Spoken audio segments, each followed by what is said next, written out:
I'm going to talk a little bit about the concept, and then we'll kind of play it out a little bit. So I I think everybody had problems learning anatomy. Anatomy is kind of boring in that I feel like it's a lot like geography, that it's a learning a fact, it's memorization based. It's really difficult for people who aren't very good at memorization based tasks. And I think that can be difficult for a lot of people. I think one of the ways that we improve our experience of anatomy and retaining knowledge of anatomy is to constantly apply it. And so my idea is to get a group of people together and then just discuss case studies and discuss case studies from the perspective of creating links between different structures or distant structures, so that we're not only treating an ankle sprain, but we're treating the shoulder manifestation that can be linked to that ankle sprain. Not that those things always happen necessarily, but allowing us to kind of get outside of regional treatment helps us to better understand functional relationships. So by no means am I saying we have to learn how to fix a shoulder to correct an ankle or vice versa. But I think the practice of creating those links is really important to being able to better understand anatomy. And that's the idea. So because that's the idea, and it's really essentially kind of theoretical and not really based on an actual case, it means that there's multiple right answers to how you intervene. So that if I give you a case study, like the case study that was for today, it's not just about that particular case study and a specific link between structures that is the right way. There could be multiple ways to do that. So in your niche, if your deal is organ visceral manipulation, then maybe your links are links between a joint, a synovial joint, and an organ or a ligament associated with an organ. So that allows us to not only kind of practice our anatomy, but as a group then realize that there are things that we could identify that maybe are outside of our scope, that are need for referral, or if we find that we're kind of stuck with something or stuck with a patient who's just not getting better, stuck with a patient, I hate that, then we maybe have an idea on about how to create a little bit of a different treatment plan to approach it a little bit of a different way. So that was my idea about how this would go. So when you looked at the case study today, I typically look at this from a biomechanical perspective, and looking at it related to gait relationships. I really like gait relationships. I understand gait relationships really well. So that tends to be how I make a link, but there's lots of ways to do that. And so as we go through this, and as I go through this with the group in July, I'm hoping that doing this kind of hits all those typical learning styles, right? That visual learners are able to see, to visualize those connections by looking at how other people are doing it. That auditory learners can just kind of sit back and listen. That people who are more kinesthetic will go through some exercises. So kind of each session will kind of bring a little bit of a different focus in, so that we'll focus on maybe gait patterns and how to create relationships with gait patterns. Or maybe in another session, we'll look at it from more of a kinesthetic perspective. So in this case study, feel it, make those changes in your own body and see how you can create those anatomical links. And so that's the idea. And I'm hoping that by doing that, just practicing it regularly, that people get a little bit more comfortable with making those relationships. So that's the plan. I'm just going to bring up this little case study because if something's not directly in front of me, I forget it. So let's take a look at this. The way that I expect this to go is that we just review this case study, and then I'll just give you an opportunity for you to share your, oh, these are mine. Fuck. Okay, don't look at it yet. So I'll give you an opportunity just to share your links. in this case study, and then we'll talk a little bit about why those things are linked in that way and maybe how that informs treatment or home care. So in this case, this is completely made up. This is not real at all. This is a 20-year-old soccer player. Okay, it's made up. It's all in my head. It's a 20-year-old soccer player who reports right-sided medial knee pain and left low back pain. There's no history of cruciate or meniscal trauma on that side or the other side. And he has had previous right side piriformis syndrome that's flared up a few times, kind of an up and down situation. And you notice a loss of the right foot medial arch. So you have a pronated right foot, you have right medial knee pain, and left low back pain. So we've got two things on the right side and one thing that's crossed over the midline. And I gave you some kind of prompting questions. So if you've taken a look at those, I've just asked you about why there's low back pain. So if people have kind of an issue creating those links on their own, I thought some prompting questions might help. Why does this person have low back pain? Why do they have medial knee pain? Why has your patient had episodes of piriformis syndrome? How do you link the foot, knee, low back? What muscles, joints, ligaments are involved? What's short? What's weak? What could be injured? You can add stuff in, right? So you can make an assumption that based on him being a soccer player or her being a soccer player, that they have had some type of injury or an injury that even they don't maybe realize that they had. And that's how you're going to approach that. And that's absolutely fine. So should we look at it? Shall we share? Share with me what relationships, I'm going to write them down because if I don't write them down, I can't kind of think about them. So share with me, if you like, some of the relationships that you came up with, and then I'll show you mine.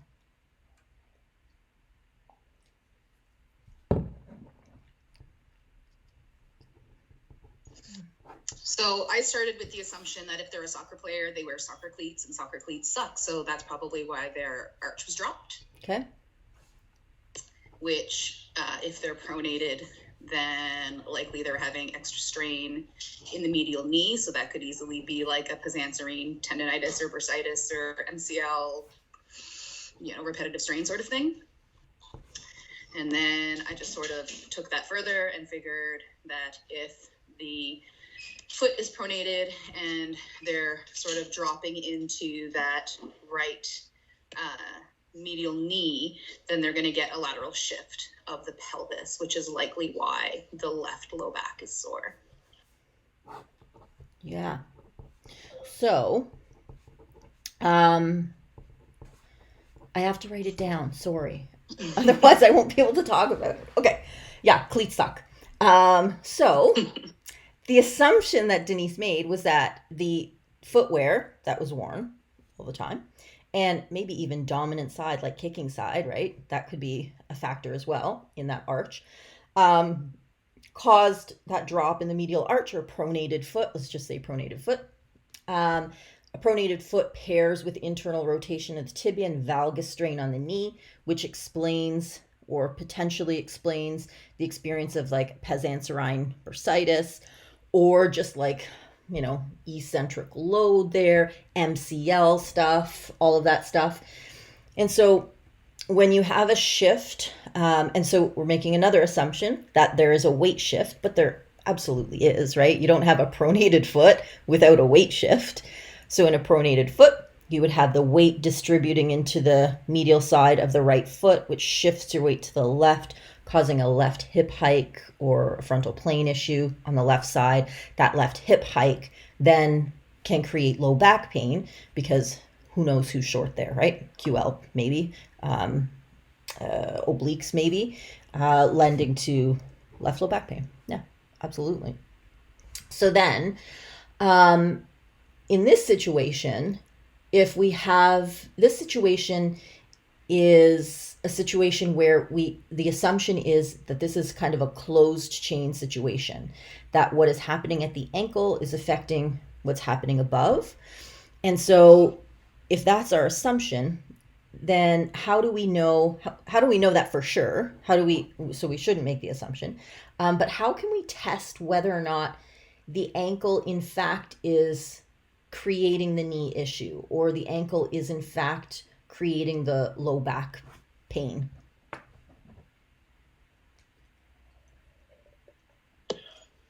I mean, outside of like trying to see if we can't strengthen that arch to normalize the arch and see if that creates change in and of itself. Yeah, absolutely. So like we experiment with it, right?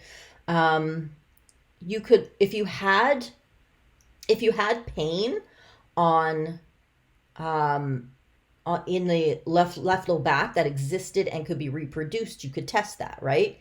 So you could have people shift the pelvis left and right, like shift their weight left and right, hiking the hip, and then do the same thing with a nice solid arch. So getting that tripod at the foot, a little bit of a short foot, and then having them shift their body weight again and see if the pain decreases, changes, all of that stuff. So we can also use. I guess too, you would also want to determine like if the pain goes away when they're not weight bearing. Yeah. Because if the pain goes away when they're not weight bearing, then that would tell us again like what if source is due to weight bearing or not. Yeah, yeah. If we made the You assumption, can also test on knees. You can also test when they're kneeling. yeah, So you're taking the foot right out. yeah. So you could test range, you could test strength, you could muscle test while they're in kneeling or half kneeling to see if taking the ankle out decreases pain. So you would have to have an outcome measure then for that. So you'd Right. have to do like a hip shift test, you'd have to do a strength test, you'd have to do some type of assessment. You could do single leg stance. You Yeah. have to do some type of assessment that would be an outcome measure that would reproduce that back pain and then get them in kneeling. So you take the ankle out and see if that was reproduced. Yeah, possible. Absolutely. How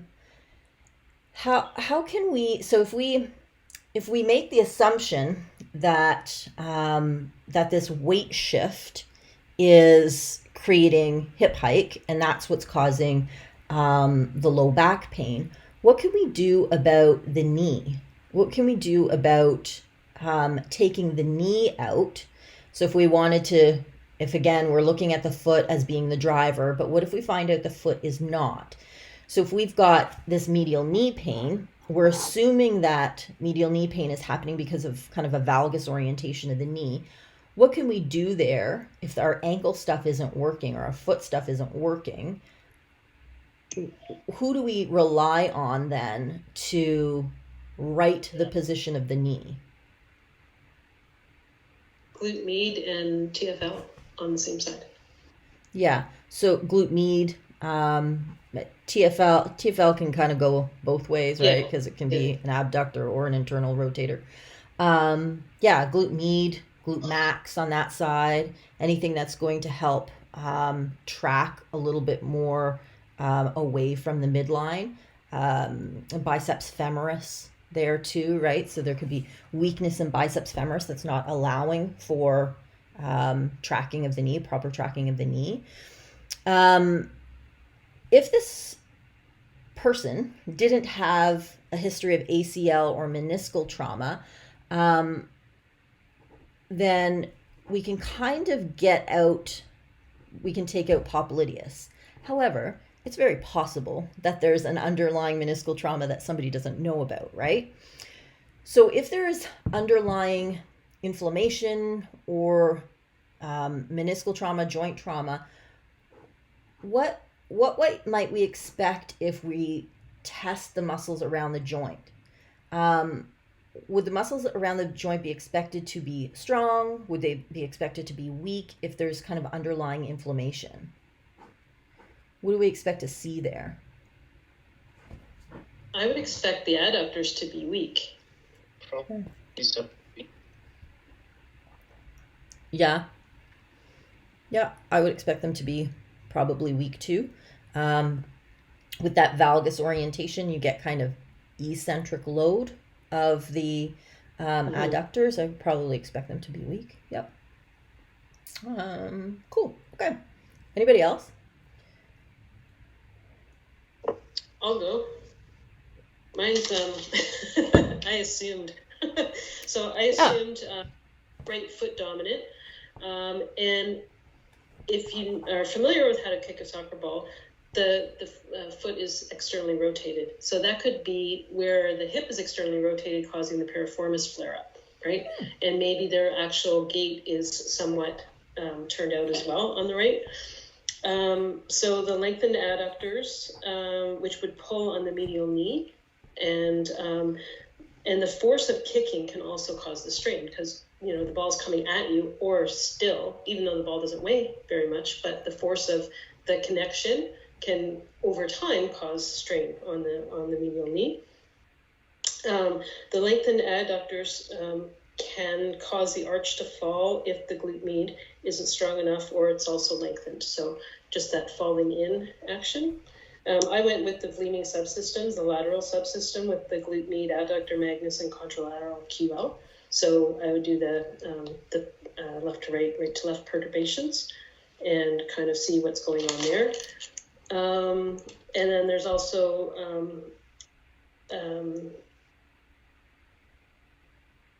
if the right foot is constantly turned out, then it could potentially compress that right SI joint, which could mean that the contralateral SI joint is a little bit unstable. And that's, if they're right-footed, they're going to be using that to be standing on while they kick, right? So that could cause the pain as well. And I think that's it. Yeah, so I didn't look at it from soccer mechanics at all. I just had this fantasy of a 20-year-old soccer player in my mind, evidently. So, but that's really important, right? Because looking at those relationships from the perspective of the activity, potentially the aggravating activity, is pretty important. So right dominant foot in external rotation absolutely can explain that piriformis stuff, or piriformis-like symptoms, absolutely. And then I never really thought about that force, like the force of kicking, the force, the kind of quick eccentric tug at that medial knee, right, where the adductors live, how that can create strain, how that can cause potentially some inhibition or fascial restriction around that part of the knee. And rather than there being a knee valgus, maybe it's really just a strain or sprain of ligaments and muscles that cross that joint. Absolutely.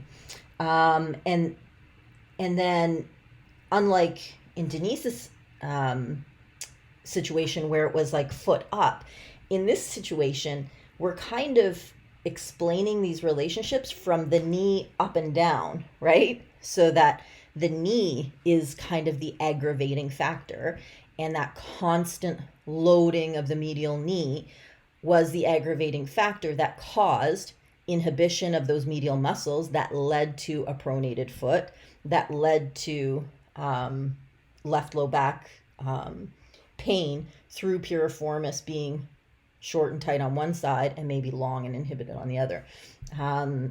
So yay, I didn't really plan for that to happen. But so we have a foot up and then a knee out situation. So in this knee out situation where the knee is kind of their perpetuating factor here, it's good because the knee is also a symptom location. So people really love to have symptoms treated. In this situation, how do we approach treating this?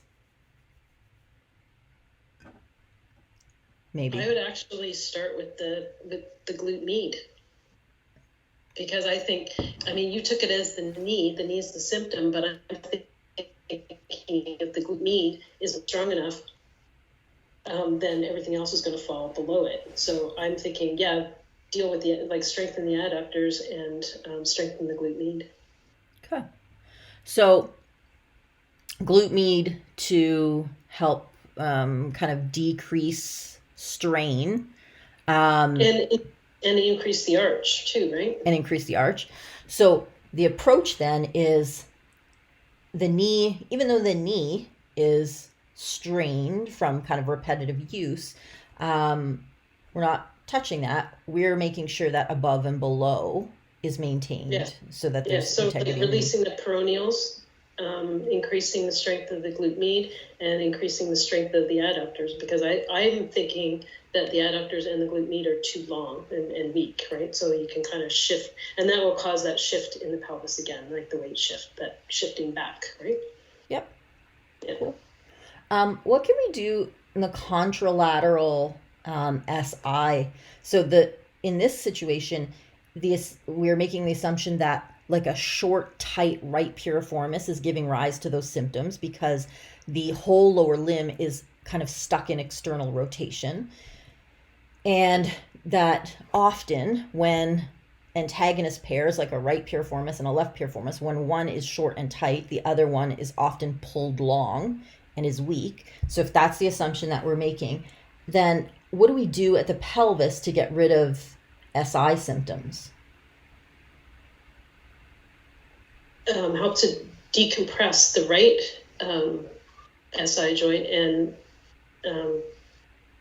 whatever to compress. I'm trying to think of how you would compress, like maybe just by decompressing the right, the left will then compress. The other thing that I found is sometimes that tib fib joint, if that doesn't decompress throughout the gait cycle, then it doesn't send the signal up to the SI joint to compress. So maybe on the left side, the tib fib joint is hanging on for dear life, so that the SI joint doesn't even get a chance to come into play when it's supposed to be supporting. So it could be the contralateral tib fib joint.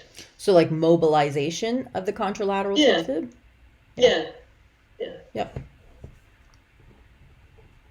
Anything else there? I'm tapped out. I couldn't think of anything else. Yeah. I never thought of it as, like, I don't know very much about training around soccer. I just watch soccer because I'm Italian. But I don't really know much about the training. But now looking at that, thinking about the force of constantly kicking with one leg, I wonder how that would be then addressed in the sport, how that would be remedied in the sport so that people didn't experience that they didn't have that strain. Because really, when you hit an object with your foot, everything below the knee goes lateral and everything above the knee kind of goes medial, and that creates a ton of valgus force at the knee. I think in practice, they actually do practice bilaterally, but in a game situation, I mean, depending on your position too, right? Like if you're right-footed, you're basically on the right field. If you're left-footed, you're on the left field, because that's, you want to get into the goal. So I think in practice, they do make sure that you train both sides, but in actual fact, I think it still is very dominant. Sorry, Denise. Oh, no, that's okay. I was going to say also, like, thinking in terms of, like, just cutting position, like just cutting side to side, you're going to get a lot of that lateral motion too, and that's going to be hard on the knees as well. So if you've already got one that's not quite as well balanced as it should be, you're going to keep adding strain as you're cutting side to side. Yeah. And then is the assumption that we make that on that dominant side that there's eccentric load there, that's what's happening, that the adductors, the distal portion anyway, would have some type of inhibition or eccentric load? Yeah. And maybe that comes back to when you said training, maybe back to core as well, right? Maybe there's an intrinsic core, something or other happening that needs to be addressed so that the players can stay strong and be able to work both. But I mean, overuse injuries are overuse injuries, right? Yeah. I mean, when Savannah played ball, I mean, her whole right side, like her arm was like, my daughter was a pitcher and her right arm was a whole inch longer. It's like, just from that constant, Yeah. So I wonder then if you tested the adductors, if you would find that like the distal portion of the adductors were weak, but the upper portion of the adductors were strong.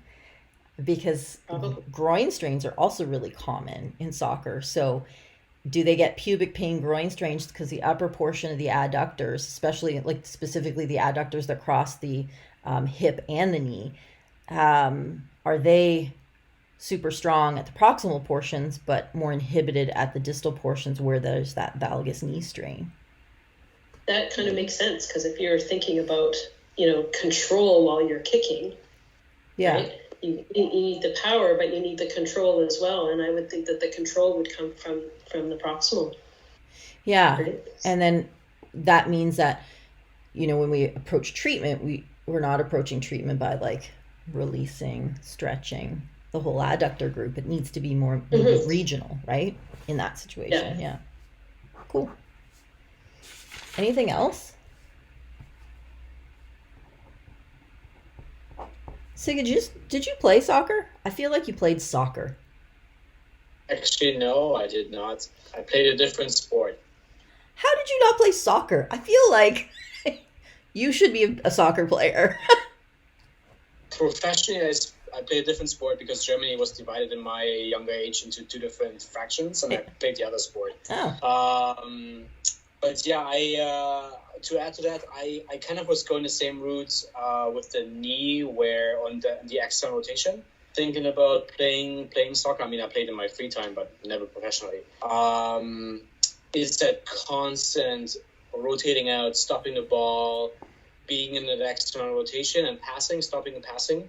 Shooting is a bit more straight, depending how the shot is, of course, sent off. But that definitely led me to the superiorformis flare up, and the low back being twisted. There's usually a slight twist happening, and a little bit of kind of compression, leaning back. So I think I went down the same route. And for treatment and approach, yeah, it's difficult because it's repetitive. Unless the person really starts to play both feet all the time, it's going to be hard to get out of that. But trying to work with tip posterior to work with the arch a little bit too, strengthen the arch against that rotation as well. There might be some less symptoms, but overall to fix it, that's going to be a tough one on that one, in my opinion. Yeah.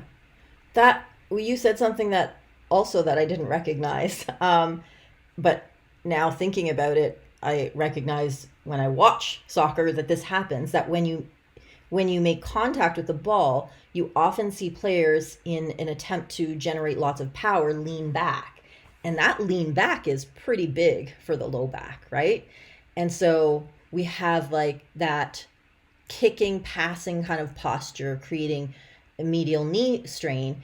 And then also that force of that leaning back, not like they're not super strong, but constantly leaning back into the facet joints, shortening QL and not straight back, kind of on a bias, depending on what side they're using, can create irritation at the intervertebral joints, right? At the facet joints.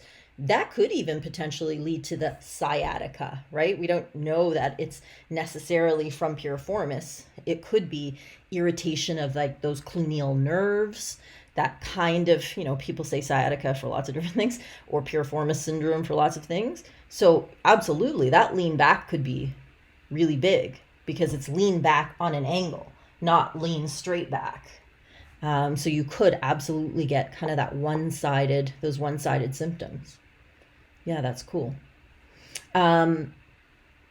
So it just continues to make me think about the sport and whether or not training involves creating kind of an antagonist drive, right? Like if I'm externally rotating my hip to kick or pass with my right leg, is there something being done in internal rotation? Is there something being done basically in the opposite movement to help facilitate a little bit of balance there? It's cool. So in that case, now seeing kind of what you had mentioned, I would want to see this person play. Like I would want to see what it looks like when they kick, what it looks like when they pass, what it looks like when they're forcefully trying to kick with like all their power. That can tell us a lot about kind of how to approach, right? For me, I would be probably in treatment, I would probably be standing up and kind of doing this in my own body, because that's how I like to learn. I like to kind of reproduce that action to see where I'm feeling it. But I think that the two things that we could or the handful of things that we could probably look at related to the mechanics of the sport would be related to the footwear, the constant valgus strain at the knee, and that lean back. I think those are like huge, right? Because they're pretty typical and constant in the sport. You're wearing cleats, that you have that medial knee strain and the lean back to produce power, and all of those things kind of fit the symptoms. Cool. Okay. Anything else? Did you look at the did anybody else look at the case study? And was it easy to find when you went through Teams? Okay. This platform is a little strange, but I think I'll get used to it eventually. Okay, can I show you mine? This is what I like to do. I don't know how well you can see that. Let me bring light. There's so many things in this room right now. Okay. Oh, this is like the projector, right? Like when you slide it this way, you're really sliding it the other way. Screwing me up. Okay. So the assumption that I made, so here I have kind of the symptoms in pink. So this shows the drop in the arch, the medial knee pain, and the left low back pain. So my assumption was that there was an undiagnosed labral issue, and that the anterior labrum of the hip was traumatized somehow. And that's pretty typical of this type of sport, right? That there's a labral tear or labral trauma. And just like disc stuff, there's so many people walking around with disc stuff, labral trauma with no symptoms. So I made the assumption based on the sport and the other symptoms that maybe there was a labral trauma there. And if there was a labral trauma there, then maybe there was this desire for the body to avoid more anterior movement of the femoral head. And so if you had a labral tear or irritation of the anterior labrum, the femoral head tends to sit more anteriorly anyway, but your body wouldn't want it to come anteriorly. You wouldn't want to do external rotation. And so I said that because of that, the body was trapping that person in internal rotation. So they had more internal rotation on that side to avoid anterior movement of the femoral head because of a labral issue. And that caused a taut piriformis on the right side. So the piriformis pulled long. That would cause entrapment of the sciatic nerve. Absolutely could. A taut, pulled long muscle could. Inhibition of psoas, because internal rotation is not the action of psoas at the inferior portion, and the symptoms associated with piriformis syndrome. So all of those piriformis syndrome symptoms coming from the fact that we're taut on that side, not short. And then internal rotation of the femur then leads to valgus orientation of the knee. So when the femur is in internal rotation, it brings the knee more medially, creating valgus strain at the knee, and maybe that led to this feeling of MCL, adductor sprain, strain, pain at the medial knee. Increased internal rotation and valgus knee also is paired with pronation. So those actions create internal tibial rotation and then pronation of that foot. So we have loss of the medial arch because of the desire to avoid anterior movement of the femoral head. And then whenever you have pronation, like Denise had said, you get that weight shift And then I came on board with Denise. Weight shift to the left creates left hip hike. And that left hip hike can lead to shortening of QL, of the obliques, approximation of the facet joints, Sagopophyseal joints, leading to facet type pain, low back pain, SI pain. Also, if right piriformis is in a situation where it's long and inhibited, it can create a change in the orientation of the lumbopelvic region. So I thought that the lumbopelvic region, maybe lumbopelvic region was in right rotation, which means that right piriformis is long because the right hip is an internal rotation. Left piriformis is short, it's an external rotation. And that left tight piriformis can lead to left SI pain as well. And it can also lead to, because the lumbopelvic region is rotated to the right, the trunk would then have to be rotated to the left, like in a gait cycle, in order to keep you forward, which could maybe create more compression at the facet joints. So that's what I thought might be the relationship. In that case, then my primary kind of next step would be to test for femoral impingement. So test the anterior joint, test rectus femoris to see if there were other labral tear symptoms, and then maybe even request that they go to a doctor to get imaging.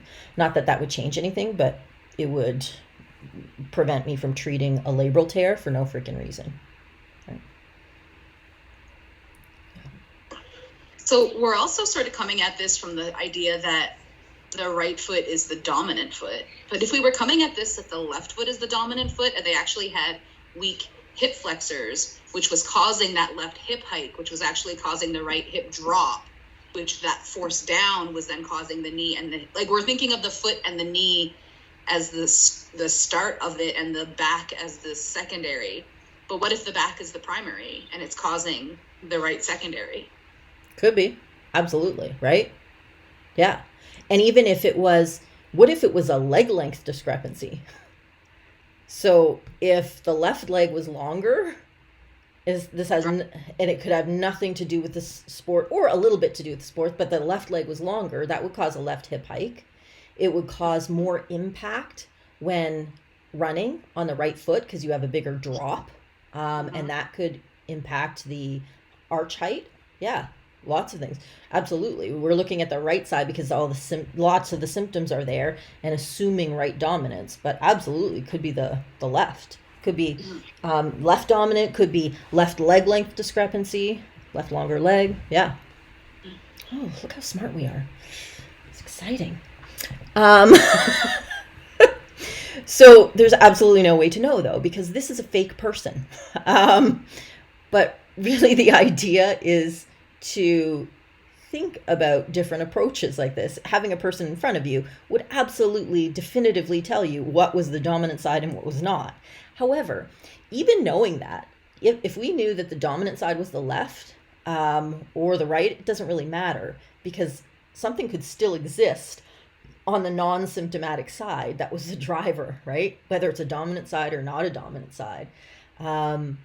Those symptoms could have absolutely nothing to do with anything happening on the right side. It could have everything to do with what's not happening on the left. Yeah, cool. Anything else there?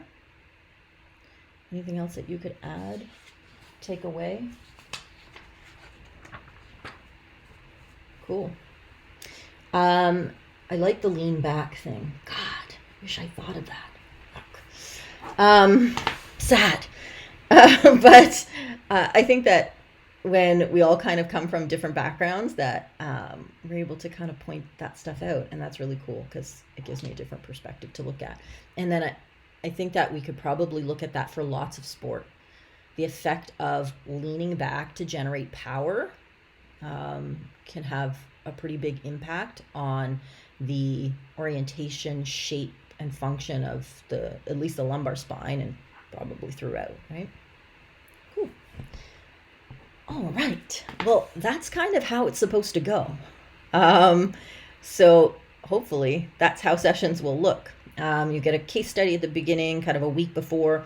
You get time to go through the case study. We'll get together, kind of share those things, maybe even go through some kind of assessment techniques that we might do based on those case studies, and then talk about how we might approach treatment a little bit differently.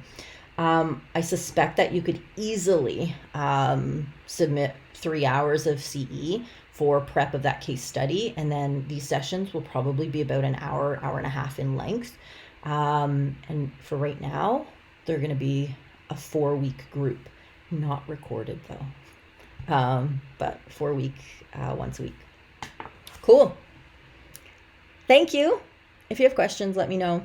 Otherwise, what is it? It's Monday. Yeah, I have to go back to work tomorrow.